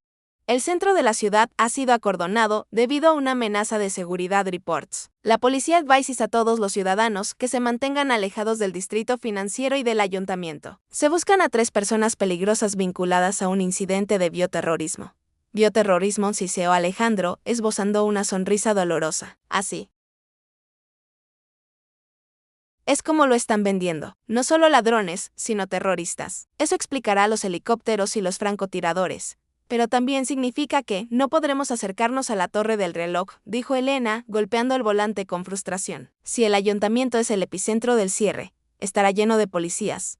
No iremos por la puerta principal, dijo Alejandro, cerrando los ojos y concentrándose en el mapa de la ciudad en su mente. Mi padre solía llevarme a través de los viejos túneles de servicio que corren debajo de las calles. Hay una entrada de mantenimiento cerca del mercado central, a 3 calles de la torre. Si podemos llegar ahí, El camión dobló una curva cerrada y, de repente, las luces de la ciudad aparecieron en el horizonte, un brillante diamante y en la oscuridad de la noche. Pero entre ellos y la ciudad había un mar de luces rojas y azules intermitentes. Un puesto de control policial masivo bloqueaba la carretera principal. Coches patrulla, vallas de hormigón y oficiales con ametralladoras detenían a cada vehículo. Elena frenó bruscamente, deteniéndose a unos cientos metros del control, apagando las luces del camión para no llamar la atención. Están revisando todo, susurró Elena, mirando por el parabrisas. Nos verán. Somos 3 personas en un camión de reparto a las 3 de la mañana.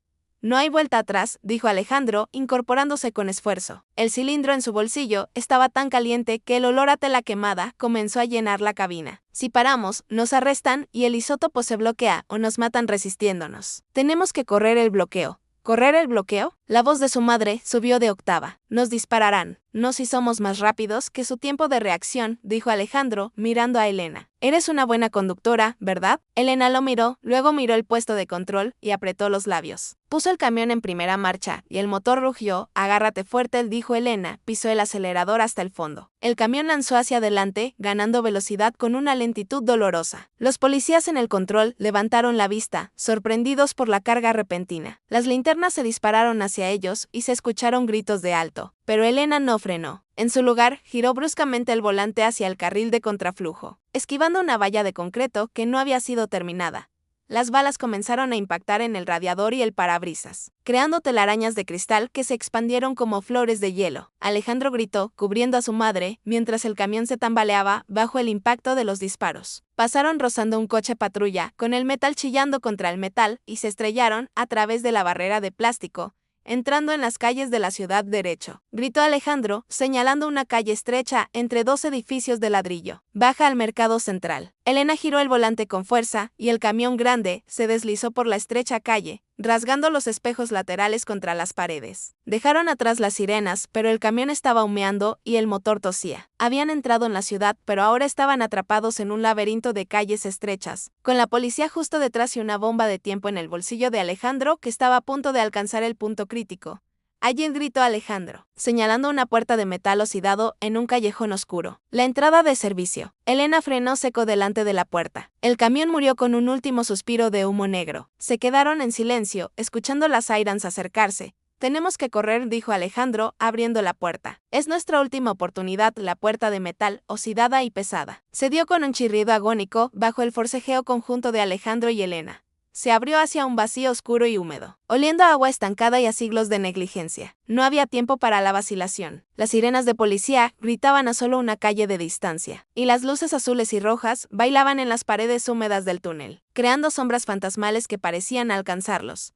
Vamos, rápido. Empujó Alejandro a su madre hacia abajo. Por las escaleras de concreto resbaladizo, Elena entró detrás de ellos y cerró la puerta con un golpe sordo, cortando el sonido del mundo exterior y sumergiéndolos en un silencio sepulcral, roto solo por el goteo constante del agua y sus propios jadeos. El túnel era una garganta de ladrillo y piedra, un laberinto subterráneo que corría debajo del mercado central. Construido hace un siglo para el transporte de carbón y mercancías, Alejandro tomó la delantera, usando la linterna de su móvil para iluminar el camino. El cilindro en su bolsillo ahora ardía con una furia constante. El dolor en su costilla era agudo, como si estuviera sosteniendo un carbón encendido contra la piel. Sabía que no podía sostenerlo mucho más. Si el calor aumentaba, el plomo del blindaje podría fallar, exponiéndolos a una dosis letal de radiación. ¿Cuánto falta?, preguntó su madre, resbalando en una zona de musgo y agarrándose del brazo de Elena para no caer. No lo sé, respondió Alejandro, su voz ronca. Mi padre me trajo aquí una vez. Recuerdo que pasábamos bajo una gran compuerta de hierro y luego subíamos una escalera de caracol que olía a aceite y a polvo de reloj. Busca la compuerta. Corrieron a través de la oscuridad, sus pisados chapoteando en el agua poco profunda que cubría el suelo. El túnel se bifurcaba en varias direcciones, un laberinto diseñado para confundir a los intrusos. Pero Alejandro recordaba el giro a la izquierda, luego la curva pronunciada a la derecha, donde el agua fluía más rápido. Allí estaba, imponente y vigilante, la gran compuerta de hierro negro, adornada con las iniciales de la ciudad fundadora, oxidadas pero firmes. Está ahí, gritó Alejandro, se lanzó contra la compuerta, esperando que estuviera cerrada, pero con suerte, no echada al cerrojo. Empujó con todo el peso de su cuerpo, gritando con el esfuerzo y el dolor. El metal gritó y la compuerta se abrió unos centímetros, luego más, hasta dejar un espacio suficiente para que pasaran. del otro lado, el aire era diferente. Olía a mecánica, a engranajes y a tiempo antiguo. Ante ellos se alzaba la base de la torre del reloj del ayuntamiento, una columna de ladrillo que subía hacia la oscuridad cruzada por tuberías de vapor y cables eléctricos antiguos. Y allí, en la pared, oculta entre las tuberías, estaba la escalera de caracol de hierro que su padre le había mostrado. Subid, ordenó Alejandro. Cuidado con los escalones, están oxidados. Comenzaron el ascenso. La escalera era estrecha y vertiginosa, dando vueltas alrededor de un eje central hueco. A cada paso, el metal crujía bajo su peso, amenazando con colapsar. Alejandro subía último, protegiendo la retaguardia, con el corazón martillando, no solo por el esfuerzo, sino por el miedo a lo que encontrarían arriba. Cuando llegaron a una plataforma pequeña, a medio camino de la cima, el cilindro en su bolsillo emitió un pitido largo y agudo. La luz roja dejó de parpadear y se mantuvo fija a Alejandro. Gritó Elena desde arriba, la luz. Lo sé, gritó él, subiendo los últimos escalones de 2 en 2. Estamos en la cuenta regresiva final. Quizás 5 minutos. Llegaron a la parte superior, una sala circular llena de engranajes gigantes de latón que giraban lentamente con un rítmico tic-tac que sacudía todo el edificio. En el centro de la sala, bajo la aguja gigante del reloj que sobresalía hacia el cielo nocturno, había una pequeña mesa de piedra. Y sobre la mesa, iluminada por unas de luz de la luna que entraba por el cristal del reloj, estaba ella. La caja número 3 era diferente a la otra. No era de metal simple. Estaba incrustada con joyas y grabados complejos, una obra de arte que brillaba maliciosamente. Pero no estaban solos, sentado en una silla plegable, junto a la caja, con las piernas cruzadas y leyendo un periódico antiguo como si estuviera en un parque. Estaba el líder. Su traje oscuro estaba impecable, sin una arruga, a pesar de la persecución. Bajó el periódico lentamente y sonrió, una sonrisa que no alcanzaba sus ojos fríos. Siempre supe que eras inteligente, Alejandro, dijo el líder, su voz resonando suavemente entre los engranajes. Tu padre amaba este lugar. Decía que era el corazón de la ciudad. Parecía apropiado que este fuera el final de sus lados. 2 hombres más emergieron de las sombras, detrás de los grandes engranajes. Armas en mano, nos has alcanzado, dijo Alejandro, jadeando, apoyándose contra la barandilla de hierro. Pero llegaste tarde. El líder se levantó y caminó hacia la caja, pasando la mano sobre la superficie incrustada de joyas. ¿Tarde?, preguntó el líder, riendo suavemente. No. He estado esperando. Sabía que vendrías aquí. Es tu refugio psicológico. Y ahora, tienes el isótopo, tienes la llave, y tienes la cerradura. Todo en una sola habitación. Es poético, está a punto de explotar, advirtió Alejandro. Si no inserto el isótopo en la caja y sincronizo las claves, la radiación nos matará a todos aquí, incluso a ti. El líder dejó de sonreír. Miró el bolsillo de Alejandro, donde el resplandor rojo se filtraba a través de la tela. Entonces te sugiero que lo hagas rápido, dijo el líder, señalando la caja con su pistola. Abre la caja, introduce el núcleo y dame la cuenta de acceso. O te disparo ahora y dejo que la radiación nos acabe a todos. No me importa morir si llevo la cuenta de acceso conmigo al infierno. Alejandro miró a Elena y a su madre, que estaban acorraladas contra la pared por los otros hombres. Tenía una bala en el chamber y el tiempo se agotaba, pero entonces miró la caja. Notó algo que el líder no había visto. Una pequeña inscripción en la base de la caja. En letras minúsculas, solo los limpios de corazón pueden girar la llave. Su padre había diseñado esto no solo como una caja fuerte, sino como una prueba. ¿Y si se insertaba el núcleo sin la secuencia correcta? Alejandro sonrió. A pesar del dolor y el miedo. De acuerdo, dio Alejandro, acercándose a la mesa. Te dar lo que quieres. Pero tienes que prometerme que los dejarás ir. No hago promesas con ladrones, dio el líder. Abra la caja. Alejandro sacó el cilindro ardiente de su bolsillo. El calor era insoportable, y sus manos estaban temblando visiblemente. Se acercó al receptáculo en la parte superior de la caja. El hoyo de la cerradura. Aquivia, dio Alejandro, pero en lugar de alinear las marcas como había hecho con la caja interior. Giró el cilindro 180 grados al revés. No.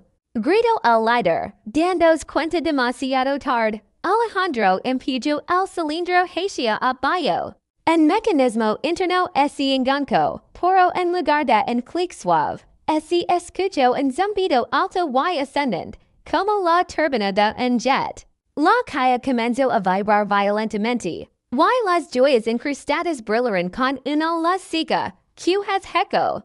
Gritó el líder, cubriendo los ojos, mi padre dijo que la tercera era la lave. Grito Alejandro, Lanzandos al suelo y tirando a Illino y a su madre con él. Pero olvido mencionar que también es una trampa si alguien la abre sin el código de acceso correcto.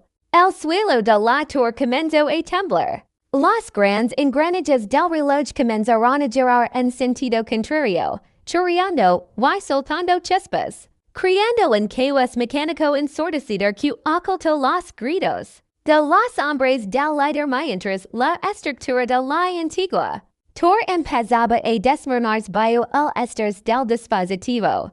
El zumbido se convirtió en un rugido ensordecido que hacía vibrar los huesos. La calle número 3, al recibir el núcleo en la posición incorrecta, no explotó con fuego, sino que se convirtió en un electroimán masivo y descontrolado. En una fracción de segundo, el campo magnético invisible se apoderó de la sala. Todos los objetos de metal, los relojes de pared, las armas de los sicarios, los cinturones, las llaves, las gafas de metal del líder fueron arrancados violentamente hacia el centro de la mesa, chocando contra la calle incrustada de joyas con fuerza letal. Agachaos. Grito Alejandro, lanzandos al suelo y tirando a su madre y a Illino con él. Arriba, el caos era absoluto.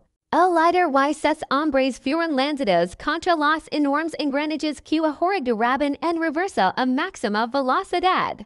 El metal chirrió y chisparroteó mientras las armas se incrustaban en la maquinaria eran trituradas por los dientes de los engranajes gigantes. El líder intentó aferrarse a la mesa de piedra, pero el imán era demasiado fuerte. Su reloj de pulsera, enganchado a de los mecanismos de la calle, le jaló el brazo con una fuerza que hizo crujir sus huesos. No.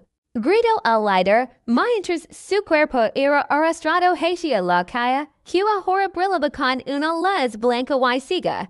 El suelo de la torre comenzó a rayarse bajo el estrés magnético y mecánico. Una de las vigas principales de soporte, hacha de hierro forjado, se dobló y se soltó con un crujido aterrador. Tenemos que salir de aquí ahora. Gritó Elena, señalando un agujero en el suelo que se había abierto por la ruptura del cemento, revelando el eje central del reloj que bajaba hacia la oscuridad del sótano.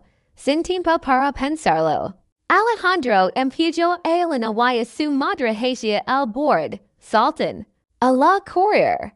Bajo ellos colgaba una correa de cuero gruesa y antigua, parte del sistema de contrapesos del reloj. Con la estructura temblando y escombros cayendo a su alrededor, Elena saltó primero, agarrándose al cuero y deslizándose hacia la oscuridad como un fuego artificial. Su madre la siguió, gritando de terror. Alejandro se lanzó justo cuando un gran diente de engranaje se desprendía del techo y caía donde había estado de pie en segundo antes. El descenso fue brutal.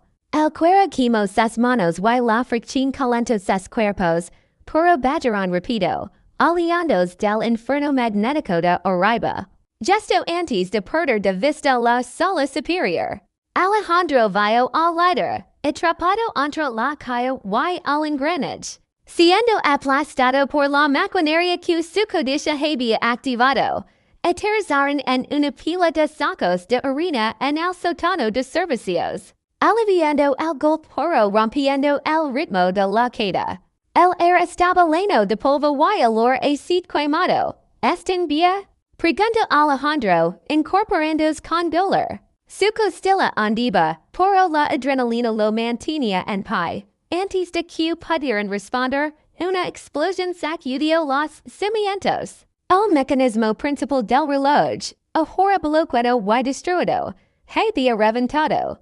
Arriba escucharon el aterrador sonido de la aguja del reloj gigante desplomándose, la salida. Gritó Elena, señalando una puerta de metal que estaba medio abierta por el daño estructural. Corrieron hacia ella, saliendo al colín trasero del mercado, justo cuando el cielo se iluminaba con los primeros rayos del amanecer. Detrás de ellos, La Tor del Relayo Solto en Ultimo Gemido Metalico y así inclino peligrosamente. Con una de sus carros de reloj colgando peligrosamente sobre la calle la policía y los bomberos ya estaban llegando. Serenas alantes, pero toda la atención estaba puesta en la Tor QSC derrumbaba.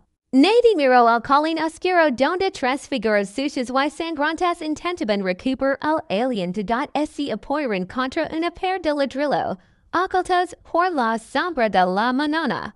Alejandro miró hacia arriba, viendo al humo saliendo de la cima de la Tor.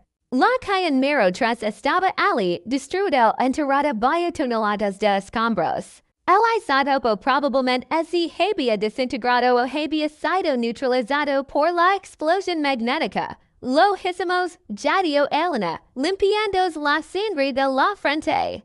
Así acabó. Alejandro negó con la cabeza lentamente. Su mente estaba procesando lo que había visto en la carta. Las piezas del rompecabezas que no encajaban. No, dijo Alejandro. Su voz baja. El líder. Y acute al no era el director. Era solo un gerente. Un empleado. El dio que la cuenta de exceso era la leve. Pero la cuenta maestra. Y se pertenece a alguien más alto. En ese momento, una limusina negra, larga y silenciosa, se detuvo suavemente al otro lado de la calle, justo donde la policía había levantado la cinta de seguridad. Los policías, en lugar de detenerla, le hicieron reverencia y abrieron paso. La ventana trasera violentamente dentro, sentado en la oscuridad del interior, no había un hombre joven ni un matón. Había un anciano, con un traje impecable gris, un bastón con cabeza de plata y ojos que parecen haber visto siglos de violencia. El hombre miró hacia la Tor en llamas y luego, con una precisión aterradora, giró la cabeza lentamente hacia el colín oscuro donde Alejandro. Su madre y Elena estaban escondidos. El anciano levantó una mano enguantado y saludó ligeramente. No era un saludo de bienvenida. Era un saludo de despedida. El teléfono de Alejandro, que estaba mojado y roto en su bolsillo, vibró una última vez con un mensaje nuevo en la pantalla. Recibido a través de una red encriptada que no debía existir. El mensaje decía simplemente, partida tu de 3 comienza ahora.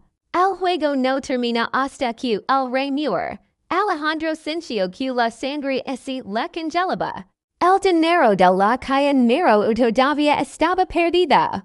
Y ahora, el verdadero dueño de la sombra sabía que estaban vivos. La limusina negra se deslizó suavemente entre el tráfico, desapareciendo como una sombra al amanecer, dejando tras de sí solo el humo de la Tor y el silbido de las sirenas. Alejandro se quedó paralizado, con el mensaje del teléfono todavía iluminando su rostro sucio. Party to the 3.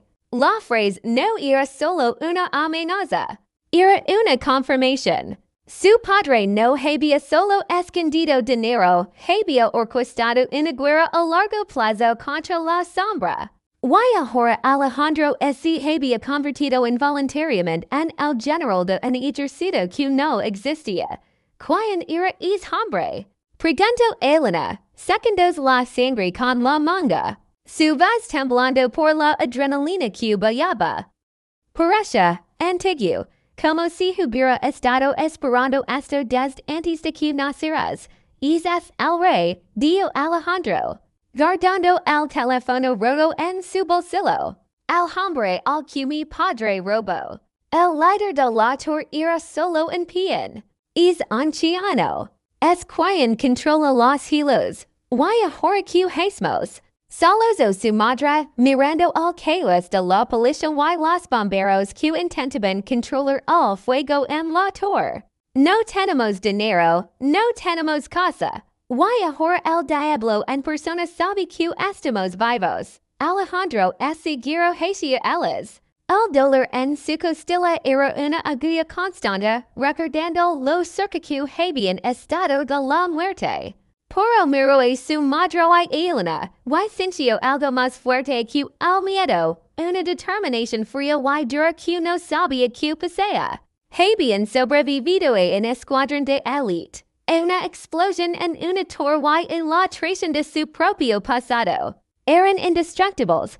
No luchamos por el dinero ahora, dijo Alejandro, tomando a su madre por los hombros. El dinero puede esperar. La primera regla de la guerra es saber cuándo retirar para volver a luchar otro día. Agarró el brazo de Elena y el de su madre, mezclans con la gente, ordenó Alejandro.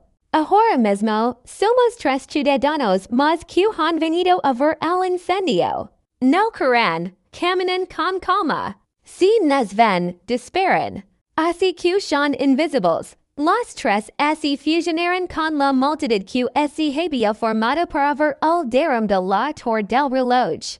Nadie prestó atención a la mujer anciana con el suéter amarillo manchado, a la mujer del uniforme de limpieza roto, al joven con el traje destrozado.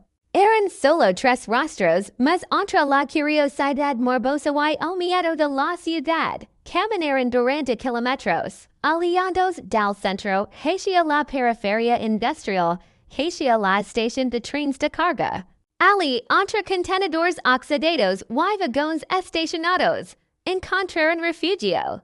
Mientras el sol subía en el cielo, pintando de naranja el humo que salía de la ciudad, Alejandro se sentó en un cajón de madera y miró el horizonte. ¿Qué vas a hacer? Preguntó Elena, sentándose a su lado. Compartiendo un termo de café frío que habían encontrado en una sala de descanso de los trabajadores. Mi padre dividió el tesoro en 3 partes, por una razón, dijo Alejandro, sacando un pequeño pedazo de papel que había guardado en su billetera, un papel que estaba dentro del sobre junto con la carta. Tenía una lista de coordenadas. La caja 2 era la protección, la caja 3 era la llave, pero la caja 1, el principio. Esa es la fortuna real, el dinero suficiente para destruir a la sombra para siempre. ¿Y dónde está?, preguntó su madre, con los ojos llenos de esperanza y temor. Alejandro miró el papel. La primera coordenada era aquí, en la ciudad, la torre. La segunda coordenada era el sótano de su casa. Pero la tercera coordenada apuntaba a un lugar remoto. Una isla en el Atlántico Sur.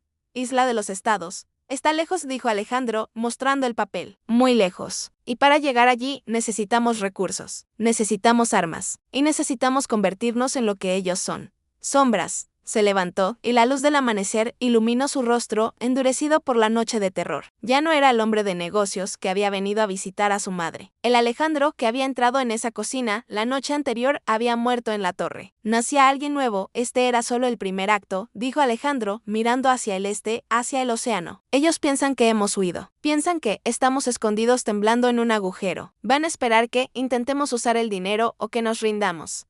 ¿Qué harás realmente?, preguntó Elena, viendo una chispa peligrosa en sus ojos.